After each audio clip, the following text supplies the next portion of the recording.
What? Hello. What kind of idiots would run... Oh.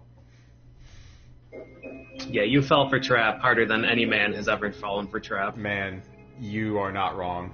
You are not wrong at all. Welcome to Batman Forever.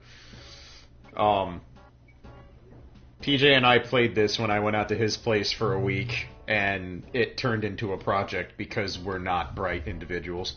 Yeah. This is an important screen. This is where we choose gadgets. Yep. Doesn't matter what Batman picks because it's going to be trash. Yep. Correct. The tier list in this game: Robin S++++, Batman, trash. So, yeah, I don't really know. Like the gadgets in this game are just garbage because nothing in this game does damage. Nope. This attack here is the only thing that you can use to reliably kill enemies. Yep. The grab and the neck breaker. Yep. And I can't properly explain how terrible the controls are for that. Yeah, so those of you that don't know, this game is running off the Super Nintendo Mortal Kombat 2 engine. So it is a platforming beat-em-up, kind of, with a fighting game engine. Yep. Yeah, if this is a game that is notorious, like, everybody knows Batman Forever was a terrible game, but a lot of people just don't actually know what made it terrible. And first and foremost is control. This game controls horrible. Yeah, I mean, you can watch the AVGN review, and you'll be like, oh my god, it's hilarious, you have to use select for something, and R plus down is falling through floors. It's like, okay, well, I mean, you'll get used to that after the first stage. The problem is that you can't move or do anything in this game. Yeah. You just get surrounded and then destroyed. You just can't do anything. And, like, a lot of the issues are that, you know, these weapons have really stupid button inputs to use. Like, the game differentiates between down release, forward release A, and quarter circle forward A. Correct. Yeah, thankfully, the gadgets don't actually serve a lot of purpose outside of combat, so... it's not like we have to go around trying to do these janky inputs all the time. The one major input you're going to see outside of combat is the roll technique. Oh, nice. Neck break into electric field into gun. Yeah. He had a tough day. So you're going to see a lot of that motion where we pincer an enemy and chain grab them. The enemies do not have grab vulnerability in this game if they are standing or in hit stun. So... we can basically chain grab them. If they're standing, they can, right? They can block you. Yeah, but I'm saying if they're standing and in hit stun, yeah. And. Yeah. Yeah, I probably said or, I meant to say and, but yes, that's what I meant. So, the other thing is you saw, like, the last room, we didn't fight the guys, we just left. There are some rooms that don't require the enemies to be defeated to trigger the door opening. So those rooms, we literally just start rolling and leave. Yeah. Yeah, like the requirements for clearing a stage are really, really obscured in this game. Like, you never really know when you've cleared enough enemies. You'll get to the end, and there'll be a closed door, and you're just like, oh, all right. Yep. Is there something at the top of the screen that I can't see that I have to grapple? Or were there more enemies that just didn't spawn because the game forgot to spawn them? Yep. Or do I have to fall through the floor somewhere? Or do I have to break the floor with a gadget? Like, you never really know your first time through. Yeah, absolutely not. And memorizing the enemy spawn points is absolutely key for the speedrun. It sounds absolutely nuts to talk about this run in a serious manner, but there's a lot of knowledge that has to be put into this game, way more than it deserves to actually make this run function. You'll see those little question marks that we hit. We're not actually hitting those because it's fast or because it's a requirement. It's just that they're impossible to avoid in combat. So we basically hit them and then immediately hit the button to trigger the Riddler message to go away. Because otherwise, if we hit them in the middle of combat, it's going to screw up our already terrible inputs. Yes, absolutely. You want to hit them in a predictable way, because it only costs like a quarter second to hit them. Mm-hmm. But if you try and jump over it and then like you roll into it or get hit back into it and you don't know what happens, you know, first of all, I'll skip it and then you'll think it's you that has to skip it and you'll pause the game afterwards. And then I'll try and unpause the game and you'll try and unpause the game to lock it up again. And then, of course, the input will be eaten. in the middle of the riddle as well. So we just are like, okay, there's a question mark. Let's just get it out of the way. I'm going to roll straight into it, and I'm going to cancel it. Yep. Just get it out of the way. Yeah. And, so early on you'll see, the combat looks really simple. You just grab an enemy and chain grab them, and it's really simple. This game has the most absurd difficulty scaling. One, because it never stops if you don't reset the game. No. If you continue on subsequent playthroughs, the game will scale to a difficulty you can't actually select from the options menu. Yeah. Yeah, so, enemy aggression is, it's not tied to difficulty level, it's tied to stage, and it's really tied to enemy. Yep. Because even in the same room, you can have one enemy that just refuses to do anything. He'll just, loaf around, get grabbed, and killed. Yep. Like in stage 7, Judas, he does nothing. Yep. You just kill him, and that's it. Yep. But sometimes you'll get, one enemy who is just God. Yep. And he reads your inputs, and he blocks everything you do, and it's a problem. Yeah, I suppose we should talk about that now before it starts coming into play. So, this game, like I said, runs off the Mortal Kombat 2 engine, and of course, Mortal Kombat games have a block button, a dedicated block button, which in this case is actually good because trying to hold left or right to block would be stupid because you get pincer attacked all the time. Right. But the weird thing is that block applies to not just melee attacks or gadgets and stuff. It also, they can block throws. They can just put their hands up and be like, no, you don't get to grab me. But this only applies to the person in the player 1 slot. Yeah. So, this is right now it looks okay because Batman's still doing things. He's contributing. He's part of the team. Mm-hmm. Later on, Batman's just going to stand there and get his while Robin cleans up the mess everywhere. Correct. Because Robin's player 2. So I can just go around. I guess Klaige is Batman in this instance, and I'm Robin. Yeah. I guess we never really mentioned that. Yeah, probably should have mentioned that, but yeah. Yeah, the reason it looks like I'm carrying the weight in the later stages is not because I'm better, it's because I'm player 2. Yep. That's actually a strategy we've altered since then, because Robin has the flashlight, which is the only good gadget in the game, because it's a, 4-character length projectile that is completely unblockable and puts the enemy in stun status for the most ungodly amount of time. It's at least 6 seconds. Yes. And enemies who are stunned cannot do anything. They can't just block. There's no cheating the AI. They also can't mash or stagger themselves out of the stun. So Robin can set up unblockables all the time, whereas later in the game, Batman is completely at the mercy of the block RNG. Yep. Batman can sweep because they're not smart enough to stop sweeps. Yep. Also, these elevators are exactly what you think they are. It's a loading screen, the infamous hold on screen, into a active loading screen with the elevator that has no enemies, into another static holding screen. Yeah. On a Super Nintendo game. Batman Forever, ladies and gentlemen. So, I guess one thing we didn't mention is the power-ups in this game. Mm-hmm. There are 3 different types of power-ups. There are small healths, which are the classic green with the plus sign thing, the things that look like health power-ups. Yep, little... Get some. Yeah, no, I went to Boo Boo Town real hard there. Sledge was not pleased with my spacing. No, he wasn't. And then there's the bat symbol, which, what is that? Bat symbol is a full health power-up. Yes. Which... the giant horse pill. Yeah. And then there's the Two-Face tokens, which is a 1-up. And the Two-Face token has a scratch side and a normal side, just like Two-Face's coin. And it spins around, and depending on when you collect it, you'll get... you always get an extra life, but if you collect it on the clean side, you also get a full health refill. Yes.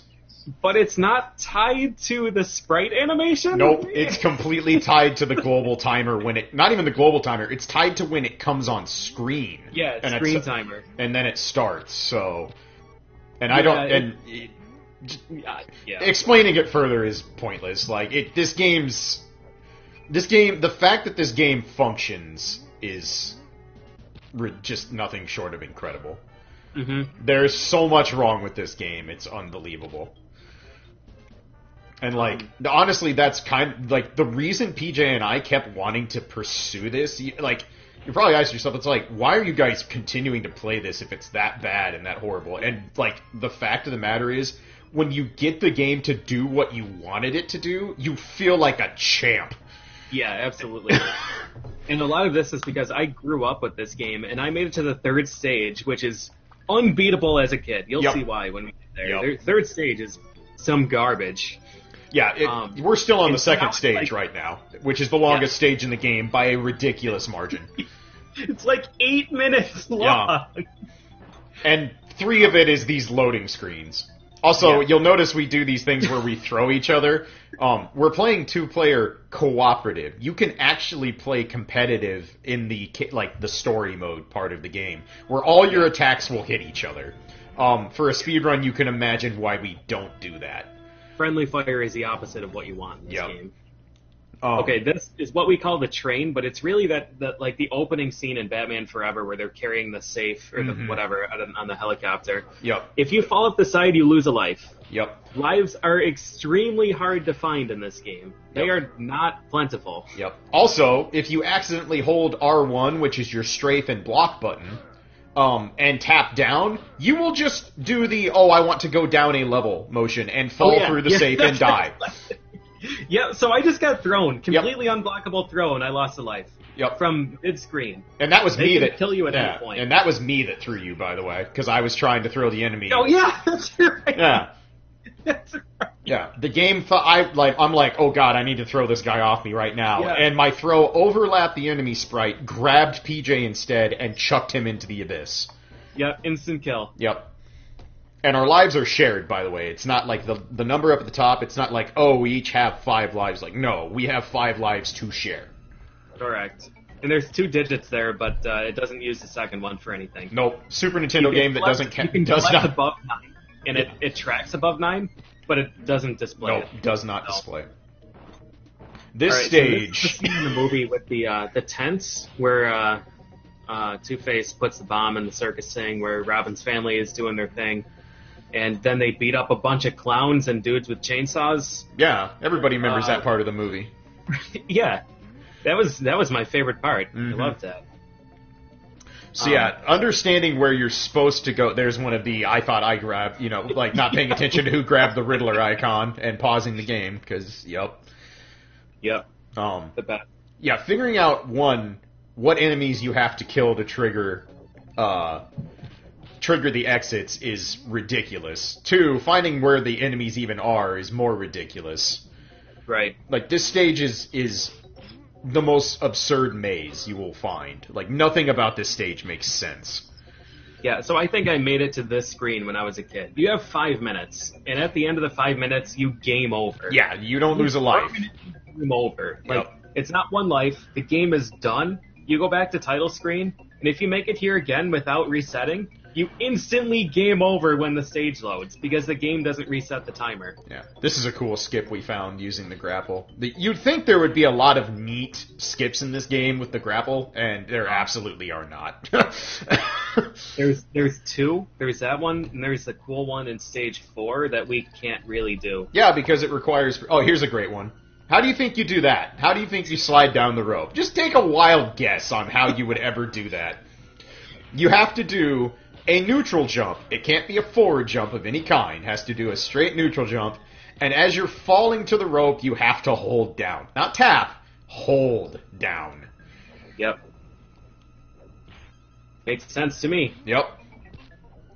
So the clowns are kind of the first notable difficulty jump where they actually start, like, cheesing you out really hard.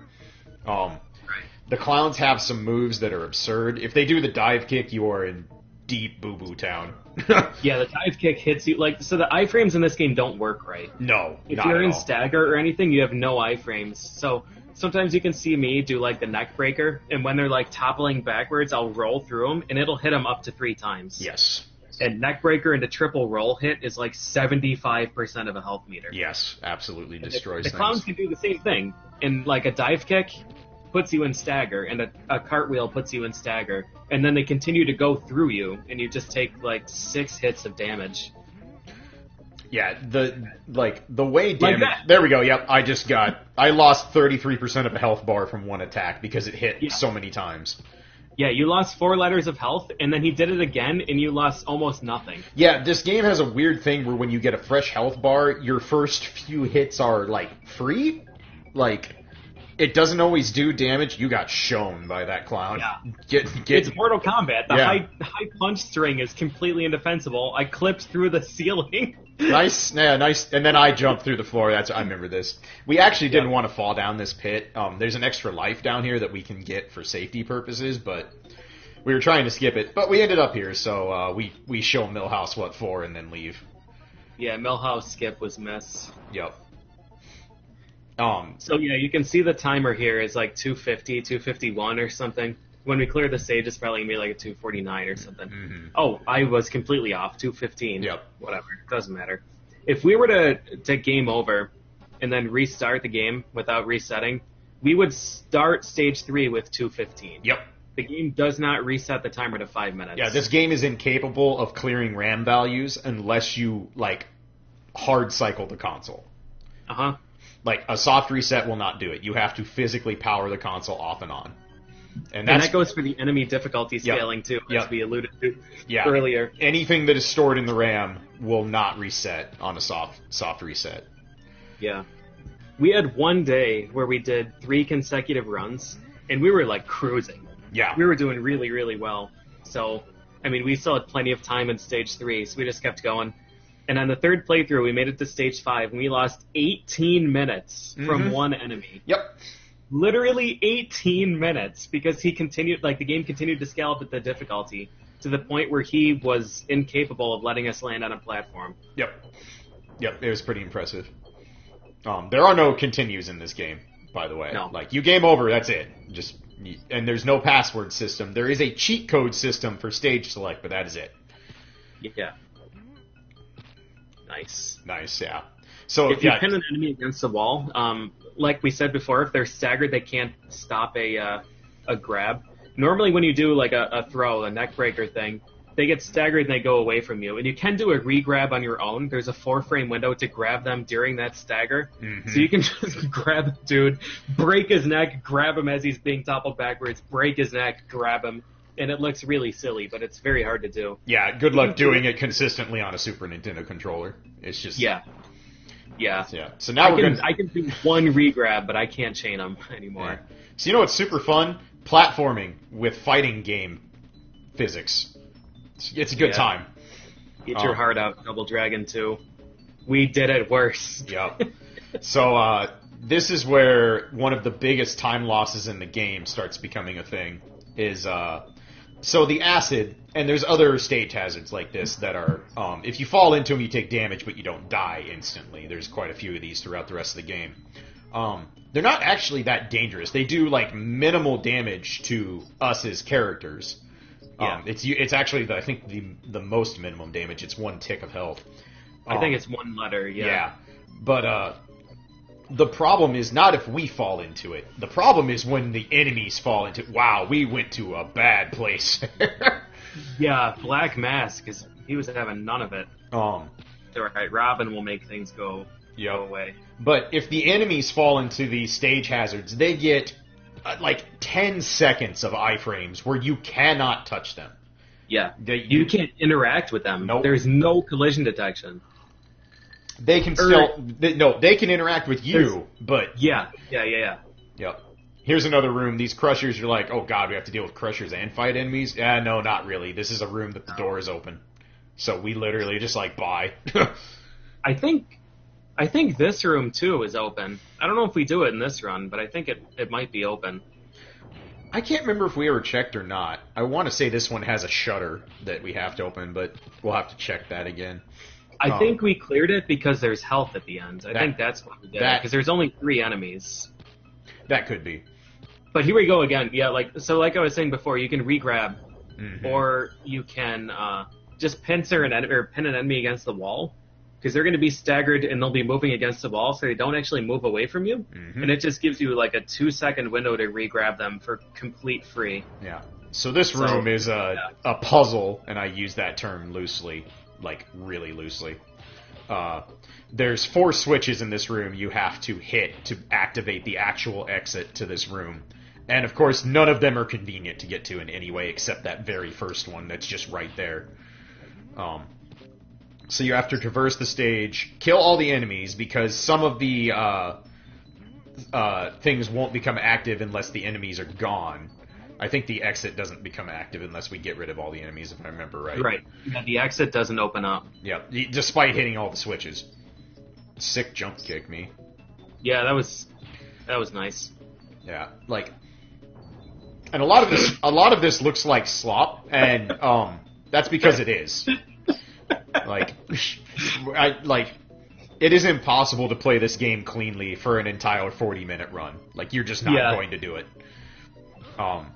Yeah, the controls barely work. Yeah. Like, we've gotten pretty good at it. Like, I'm really proud of how far we've gone. But you can only go so far. And enemies, There's a guy on YouTube where I learned a lot of these strats from. His name is, his account at least, is Confident. And even his videos, I mean, this is his favorite game. And he plays this nonstop. In his videos still, you'll see him get pincered by 2 enemies and just get destroyed. Yep. And, like, he's trying to do things, he knows exactly what to do in those situations. It just doesn't work. Yep. So you saw I actually fell into the hazard while PJ was doing the jumping stuff. If you fall into a hazard while the screen is moving, it doesn't track properly, so you have to go back to where the person was to get them to respawn. Normally the game will just auto-respawn you. This boss fight is... Well, the sub-bosses are scary if you mess up. Nice recoil? Yeah, that was impressive. Okay, good save, yeah. Yeah, Sugar and Spice will rock your face off if you let them get away. Yeah, they're bad. They're really bad news. And they both spawn at the beginning, but they're not aggroed until they're on screen, so we choose to fight them one at a time. Yep. And if you're really stupid, you can try and fight both. Two-Face here was one of our biggest fears of learning this run, because you can't grab him, and we're like, well, what do we do? Well, it turns out Two-Face doesn't duck projectiles. So, rip. Yeah. Two-Face actually becomes one of the easiest enemies in the game, because gun plus weird bat doken. Yeah, yeah. The electric spark thing. Yep. Okay, so this stage, the Fanatic and Berserker level. Yep.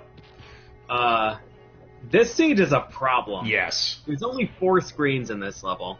And essentially how this is set up is there's a top level, which is 3 screens wide, and then there's the basement, which is the worst thing, and you don't want to go down there. No. There's spiders and bad things. Yeah. Accidental grab of the platform there. That was not intentional, because we don't need health right now. So yeah, it won't be the first time. So the switch system, if you don't know which ones to open, you will end up having to fight a boatload of extra... Doing the same thing again, because I'm a genius. Yep. Attaboy. Yep. Also, anytime you see one of us just, like, standing there doing a jab for no reason, it's because we were trying to do the roll input and missed. The roll input is toward Y, and jab is just, hit the Y button. And you can chain the rolls, like, perfectly. You can actually stay in the roll, movement, without ever breaking out of it. It's the fastest way to roll, but doing it perfectly is very difficult. This room has a neat little complete garbage quirk to it. So these pits that you open up, technically you can just glide over them if you want, except for this one that we just went over, where for no particular reason whatsoever, the game completely disables your glide ability when you try to jump over the pit. We were about a pixel from going to Boo Boo Town. Yes. Yeah, that would have been the end of the run. That would have been plus at least 2 minutes. Actually, no, from there it would have been 1 minute. Yeah, one if the basement went well, which is asking a lot. Yeah, the girder room is usually a 1.5 to 2 minute detour. Yeah, at least.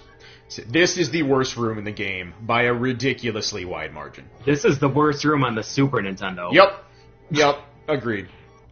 So, what happens here? I have to do this pixel perfect glide. Oh no, oh god, that's right, not on the first trip. Yeah, not on the first trip, it's safe. So, some of the girders randomly explode and fall off the screen. If you fall off the screen, you go to the basement. Which, like we said, is a massive detour. They're learning which... see that one just... There's one. Yep. The instinctive jump backwards. Yep. Yeah. So I don't know what causes them to break. Yeah. I genuinely do not know what causes them to break. I used to think it was position based, but it's definitely not. No, it seems completely arbitrary. Also, I guess we should note, even though we both have projectile weapons, again, because PJ is in the second player slot, the AI does not react to his projectiles. So they will always get hit in the face by it. If he can chain the motion, which, by the way, is the most stupid motion ever for an input. Yep, toward, away, neutral D-pad, A. Yeah, you're probably wondering why we're sitting here, like, for that long. It's because we had to do positioning checks 3 times to make sure we didn't fall. Yeah, terrible. Can't explain to you how stupid that room is. Would rather take 5 seconds to check position than lose 2 minutes to falling into the basement. And the Riddler, we just abused the flashlight mechanic to finish off here. And then you click, we go ahead and grab the extra life just because it's like a 2-second detour, so in this game, totally worth. That extra lives are really scarce. Yeah. The only way to get them besides picking them up in levels, which is, I mean, it's really hard to find them in levels, is to get 100% in one of 3 categories. So we skip through the score tally screen, or whatever you want to call it, at the end of each stage, so that we don't have to sit through it. But the game keeps track of how many enemies you've killed, or what percentage of enemies you've killed, what percentage of secrets you've unlocked, and what percentage of pickups you've collected. Yep. If you get 100% in any one category, you get an extra life. Yep, correct. Now, in most stages, it takes an extremely long, nice job. Portable hole, good trap. He set it up real good. Good, the double head smash. Unfortunately, this is not maximum carnage, and that's not an instant kill. It's just a neck breaker worth of damage. Might be the weakest attack in the game, actually. It doesn't even do neck breaker damage. Sometimes it doesn't even move the bar. Oh, nice. Yeah, it's bad. So yeah, normally getting 100% in any one category takes ages in a stage, because the secrets are like usually 4 to 5, if you're lucky, different rooms, which means 9 different loading screens. Yep, pretty great. So we don't get extra lives that way, except for stage 7 if we really need them. I don't think we have to do that in this run. Yeah, we definitely skip that in this run. Yeah, it's incredible how, like, innocent stage 5 looks when we don't screw up. Like, you're just like, oh, that stage was, like, super short and easy, and it's like, no, that stage is literally a nightmare. Yeah, it's either the shortest stage in the game or the longest. So there's no middle ground. So this train, unlike the, quote, train from stage 2, falling is just a stage hazard. And this stage does not have a door that's triggered by beating enemies, so we just leave. Yep. We should also, like, you were talking about the extra lives you get for 100%ing. So you would think, you know, in the stages that don't have a lot of screens, the ideal thing would be, well, just kill all the enemies since you have to do it anyway. So, fun fact, to get credit on the percentage counter for an enemy kill, they have to die by your attacks. If you throw them off a pit or they die to a stage hazard, doesn't count. Or if their friend kills them, which happened to me playing single player. Yep. Which effectively means that 100% categories of this game are virtually impossible, because you're never going to finish a run where an enemy does not die to a pit or a stage hazard. Yeah, you would need to win the lottery. Yes. Like, quite literally. Sometimes an enemy will spawn and immediately jump over your head into a pit, and you're just like, okay. Yeah, the train there is an actual hazard, but only the very, very, very, very front of its sprite, and only if you're standing up. Yeah. So, fun fact, kids, just duck the next time a train is coming at you, and stand up the very moment the front of it passes you. You'll be fine. Yeah, all of the other cars are safe. Yep. It's just the engine. This is where the enemies start getting incredibly cheaty about blocking and just not playing nice. We're getting some okay luck when we mess up chain grabs, but from here on out, the general rule of thumb we're going to try to do is PJ is going to lead and initiate combat because he gets guaranteed throws, and then we just do the chain grab to finish everything off. Yeah. It makes combat look a little bit more dull than it really is, but you have to be able to improv combat in this game constantly just for spacing purposes. Yeah. for sure. So that was a pretty solid stage 6, all things considered. Yeah, that was quite good. I mean, really, this whole run up until now is really good. Yeah. And like Batman Forever standards. Yeah. We think with the new strat we've found where I take the player 2 slot, and then just with general, less sloppy play, which again is asking a lot because of these asinine controls. We think probably like a 38 is possible, maybe even like a high 37, but it's also a question of how much effort do you want to put into playing Batman Forever for time. Right. But this stage is one of the few that actually has pretty interesting and good music, because like most things that involve Tim Fallon, the game is awful, but the music is good, except a lot of the music in this game is not good. Yeah. Yeah, most of it's terrible. Mm-hmm. I like this stage theme a lot, though. Mm-hmm. I like this entire stage in general is really neat. Yeah, this is probably the coolest design stage of the game, because this is actually, when the villains figure out who Batman is, they go to Bruce Wayne Manor and actually, rough up the Batcave. So you're actually fighting through the Batcave and everything along the way here, which is kind of neat. You mean where Batman actually knows that the Riddler's device is hypnosis and mind reading, and walks deliberately into it anyways? Yep. He's an confirmed. Thanks, Val Kilmer. Yep. You did it. But yeah, so by now we've kind of explained the general flow of how the game works, and from here on out it's just we just have to be as efficient as we can. The random computer damage that we never know is the random computer damage is the best. Yeah.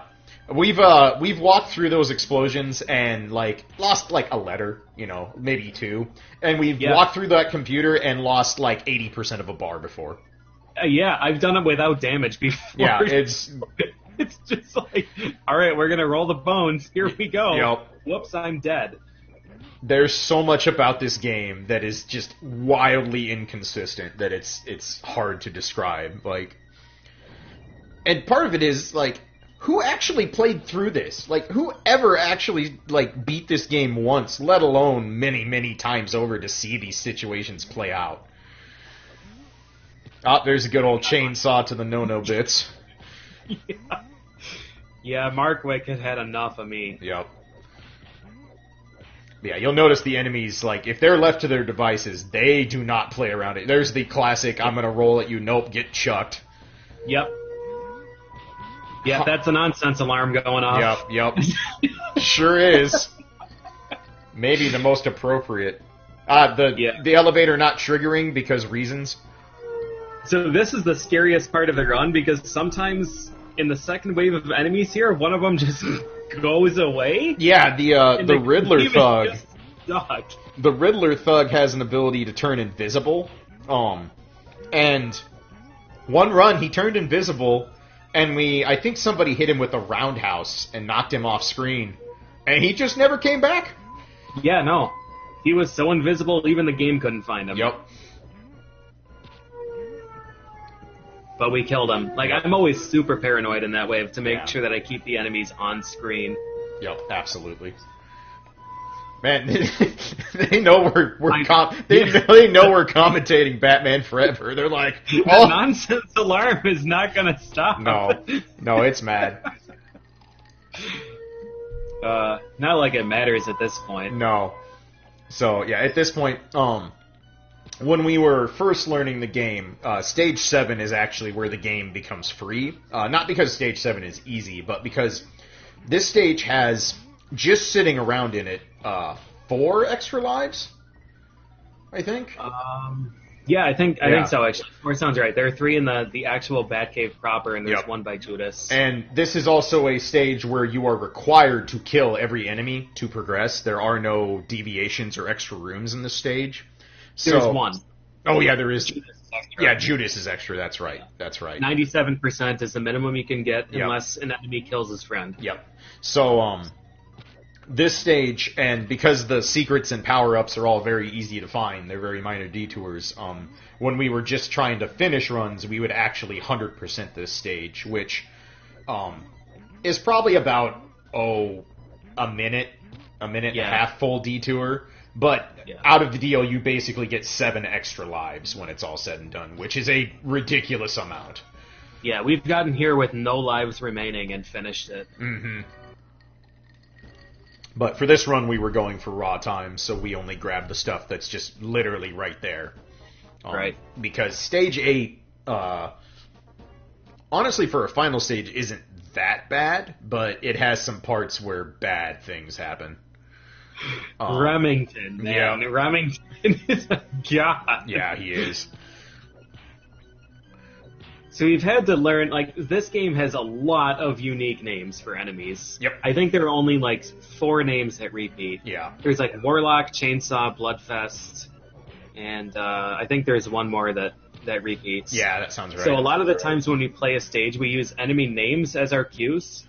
You'd be like, all right, wait, did we kill Nemesis? Mm-hmm. All right, did we kill Chaos? We have to go back for Chaos. Wait, hold on, we have to make sure Warlock spawns. Yep. So that's what we use for our cues for most of the game, because you certainly can't use the terrain. This game does not look memorable. And honestly, like, as much as we're talking about how terrible this game is, and don't let us, you know, our laughing and general enjoyment of commentating this fool you. This game is bad. This game is really, really bad. But as a co-op run, it actually is that. This isn't like one of those co-op runs where you're both just, you know, utilizing the power of having an extra body to abuse the game. Like, you have to coordinate to be effective in this game. Yeah. This room is just chaos, always. I mean, it's a beat-em-up, quotation marks. Gotta have our elevator. Uh-oh. Uh-oh, Remington! Oh, he knows. He doesn't want to be there. He knows, I know. Get some! There we go. PJ's actually cornered him instantly and just chain grabbed him for his full bar a couple times. It's pretty great. Remington has done terrible things to us in runs a couple times. Yeah, I think he is the highest aggression enemy in the game. Yep. This is probably the second worst room in the entire game. Yeah. Because remember how we talked about stage hazards and what happens when enemies hit them? Yeah. By the time we're done here, the vast majority of these platforms are not going to exist. Also, trying to figure out what triggers enemy spawns in this screen is a friggin' nightmare. I still don't know. No. Like that one? Alright. Yeah, he's just here now. Also, if it isn't obvious by now, the game cannot load more than 2 enemy sprites at any time ever. So, you will never have more than 2 enemies on screen. Yeah.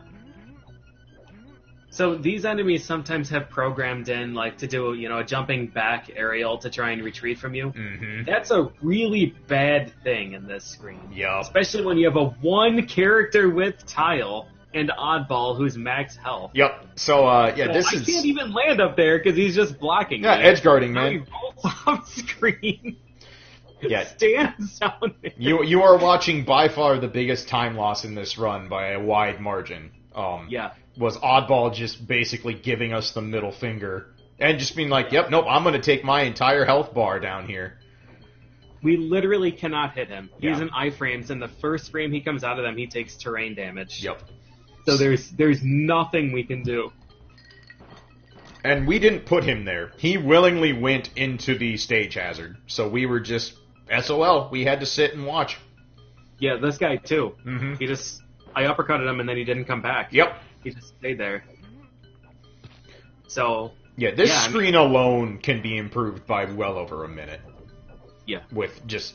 And this honestly is the screen we need to probably just test the most, but the thing is like, it's so weird because when we were starting to complete runs regularly, we had a few runs where we just demolished this screen, and we're just like, oh, okay, we get it now.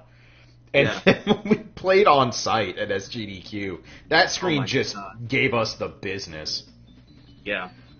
So this screen, you have to hit 6 of these hologram things out of, I think there's at least 7 total. There might be 8. Is it 6 or 5? I think it might be 5. 1, 2, 3, 4, 5, 6. There's 6. Okay, I couldn't remember. We hit 1 here, 1 to the left, and then 2 doubles. Yeah, so you have to do a max height glide to the one to the left. Yep.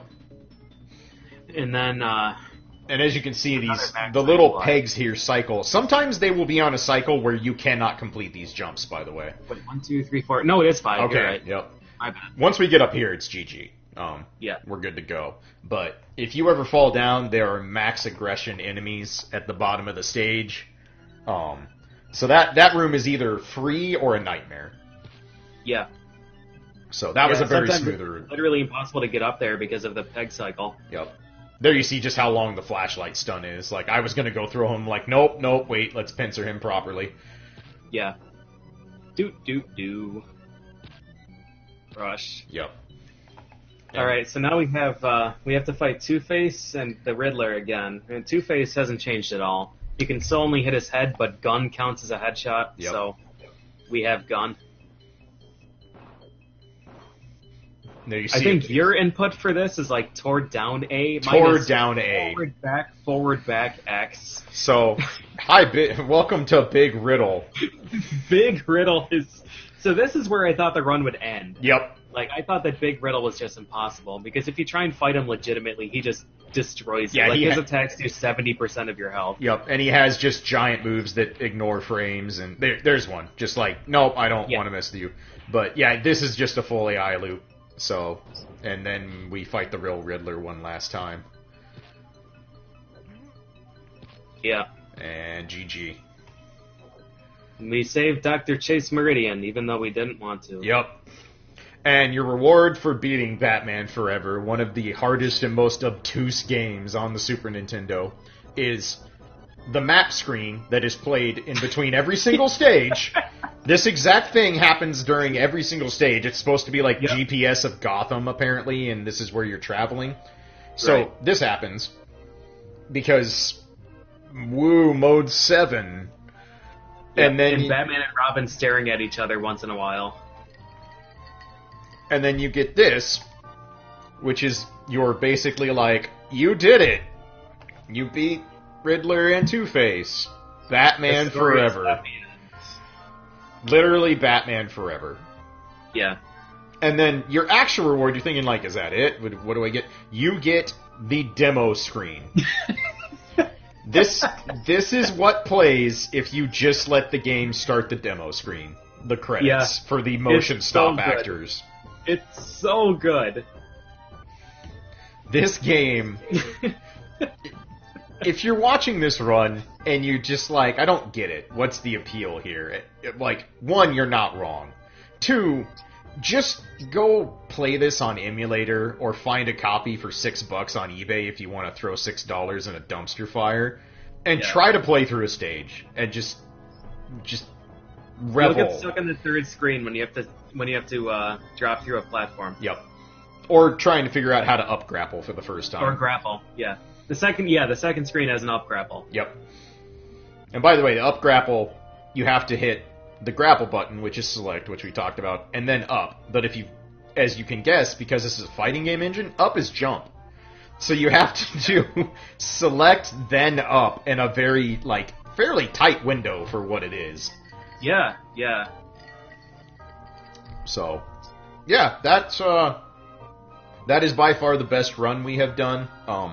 It's certainly improvable, but it's super good. I mean, the one pit room in the final stage is bad, and there's some stuff here and there, but it's a pretty solid run. Yeah, this is we missed the Milhouse skip. Yeah, we missed the Milhouse skip, but other than that, it's so hard to make this game function.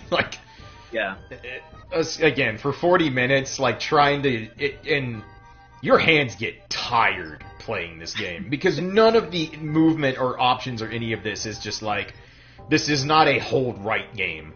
You are constantly mashing input. So tap, neutral D-pad, Y. Yep. Tap, neutral, Y. Tap. So, yeah. Anyway, we hope you enjoyed. Thanks for watching Batman Forever. This is a video game, and that's about the most we can say about it. Please don't play it. Yeah, please don't. Don't. People love you. Bye.